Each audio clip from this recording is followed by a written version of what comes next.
தெரிந்த தலைப்பு தெரியாத தகவல். இதில் நம்ம இன்னைக்கு பார்க்க போற தலைப்பு ஓரெழுத்து ஒரு மொழி. அப்படிங்கிற ஓரெழுத்து ஒரு மொழியோட 9 பொருள்களை பார்ட் 1ல பார்த்தோம். இப்ப பார்ட் 2ல அப்படிங்கிற ஓரெழுத்து ஒரு மொழியோட மீதி 9 பொருட்களை பார்த்துடலாம். இதில் நம்ம பார்க்க போற பொருள் வரை. இது கூட ஆடு அப்படிங்கிற ஒரு ஷார்ட்கட்டை வந்து ஜாயின் பண்ணிக்கலாம். வரை கூட்டல் ஆடு, வரையாடு. அடுத்த பொருள் நினைவு. சின்ன வயசுல ஸ்கூல் காலேஜ்ல ஆட்டம் போட்டதெல்லாம் என்ன வருது? நினைவுக்கு வருது. அடுத்த பொருள் உடன்பாடு. அந்த குற்றத்தை செய்தது நீதானா அப்படின்னு சொல்லி கேள்வி எழுப்புறாங்க. ஆம் அப்படின்னு சொன்னா அந்த கருத்துக்கு நம்ம உடன்படுறோம் அப்படின்னு வந்து அர்த்தம். அடுத்த பொருள் மறுப்பு.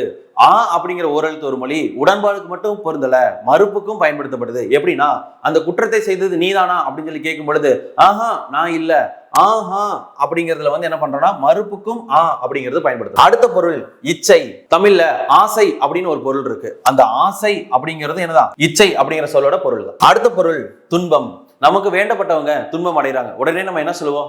ஐயோ அப்படின்னு சொல்லி துன்பத்துக்கு என்ன பண்றோம் அப்படின்னா அப்படிங்கிற எழுத்தை வந்து பயன்படுத்தும். அடுத்த பொருள் இரக்கம். அப்படி நமக்கு வேண்டப்பட்டவங்க துன்பப்படும் பொழுது நம்ம மனசு என்ன பண்ணும்? அவங்களுக்காக இரக்கப்படும். அடுத்த பொருள் உருக்கம். அந்த மனசு இரக்கப்பட்டு அவங்களுக்காக என்ன பண்ணும் அப்படின்னா உருகும். இந்த மாதிரி டெய்லி நிறைய ஷார்ட்கட்ஸ் பார்க்க போறோம். So keep in touch.